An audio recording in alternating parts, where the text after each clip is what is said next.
এক নম্বরে এই কন্যা সন্তানকে আপনার ছোট্টবেলা থেকে আদব শিক্ষা দিতে হবে। এই সন্তানকে কখনো কোনো কন্যা সন্তানকে পরপুরুষের কোলে দিবেন না, পরপুরুষের কোলে দিবেন না। হ্যাঁ, একেবারে নবজাত কন্যার কথা ভিন্ন, কেবল জন্মগ্রহণ করেছে, খুশিতে আনন্দে অনেক আত্মীয়রা আছে তারা কোলে নিতে চায়, হ্যাঁ তারা নিক, সমস্যা নেই। কিন্তু এই কন্যা সন্তানের বয়স যখন 3 বছর 4 বছর 5 বছর হয়ে যাবে, তখন এই কন্যা সন্তান যখন বোঝা শিখে যাবে, বুদ্ধি হয়ে যাবে, তখন আপনি কোনো পরপুরুষের কোলে দিবেন না। কারণ এখন তো মানুষের চরিত্র ভালো নয়, মানুষের চরিত্র কিছু কিছু মানুষের চরিত্র পশুর থেকেও নিকৃষ্ট হয়ে গেছে। আল্লাহ বলে উলাইকা কাল আনআম বাল হুম আদল, তারা হলো চতুষ্পদ জন্তু, বরং তার থেকেও নিকৃষ্ট। এটা হলো তাদের চরিত্র। এখন বলতে পারেন হুজুর সে তো ভালো, কোনো সমস্যা নাই, সে ভালো হোক, কিন্তু সে তো পুরুষ। আপনি ওই মহিলাকে, আপনার মেয়েটাকে তার কোলে দেওয়ার কারণে আপনার মেয়ে লাজুকতা ভুলে যাবে, লজ্জা ভুলে যাবে, সে শরমহীন হয়ে যাবে। এরকম ভাবে আস্তে আস্তে চলতে থাকলে লজ্জা শরম সে শিখবে না। অতএব ছোট্টবেলা থেকে তাকে লজ্জা শিক্ষা দিতে হবে, শরম শিক্ষা দিতে হবে। কারণ আল হায়াউ শু'বাতুম মিনাল ঈমান, নবীজি বলে লজ্জা শরম হলো ঈমানের অঙ্গ। অতএব আপনি তাকে লজ্জাশীল করে গড়ে তুলবেন, কোনো পরপুরুষের কোলে তাকে দিবেন না। 2 নম্বরে এই কন্যা সন্তানকে আপনি একা একা কখনো ছাড়বেন না। সে স্কুলে যাওয়ার সময় আপনি নিয়ে যাবেন, মক্তবে যাওয়ার সময় আপনি নিয়ে যাবেন, মাদ্রাসায় যাওয়ার সময় আপনি তাকে পৌঁছে দিবেন, এবং আবার মেয়েটাকে নিয়ে আসবেন।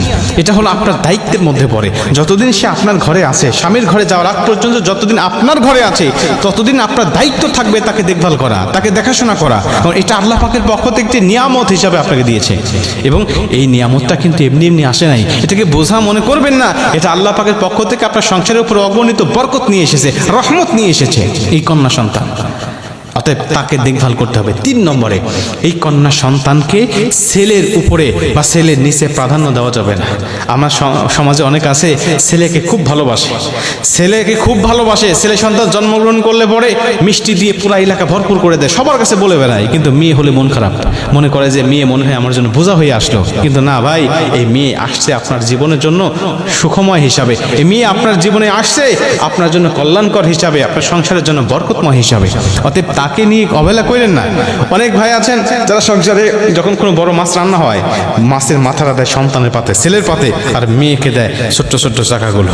মনে রাখবেন ভাই, এই সন্তানকে আপনি বৈষম্য শিক্ষা দিচ্ছেন। এখন এই সন্তান, মেয়ে সন্তান তো এমন বাবার বাড়িতে অবহেলিত হয়, আবার শ্বশুর বাড়িতে যাওয়ার পরে অবহেলিত হয়। আপনি মা, আপনি বাবা, আপনি যদি আপনার মেয়েটাকে না ভালোবাসেন, ওই পরের মা বাবা কেমনে ভালোবাসবে বলেন?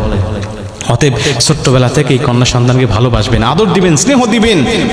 নবীজি সাল্লাল্লাহু আলাইহি সাল্লাম বলেন, মেয়ে সন্তানরা এমন নিয়ামত জানো, আমার ফাতেমা রাদিয়াল্লাহু তাআলা আনহার সাথে আমি যখন বাইরে কোনো যুদ্ধে যেতাম, কোনো জায়গায় যেতাম, সবার সাথে সাক্ষাৎ হওয়ার পরে আমি আমার ফাতেমার সাথে সাক্ষাৎ করতাম।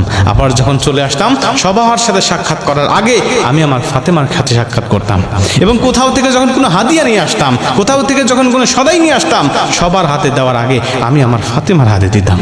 অতএব নবীজি শিক্ষা দিয়েছেন কন্যা সন্তানের সাথে কিভাবে ব্যবহার করতে হয়। জাহিলিয়াতের যুগে জীবন্ত কন্যাকে যখন দাফন করা হতো, নবীজি তখন এই কন্যা সন্তানদের মর্যাদা দিয়েছে। অর্থাৎ আমি উম্মত হিসাবে অবশ্যই আমার কন্যা সন্তানকে আমি মর্যাদা দিব, কন্যা সন্তানকে আমি ভালোবাসবো। আমার আল্লাহ আমার জীবনটাকে আরো সুখময় শান্তিময়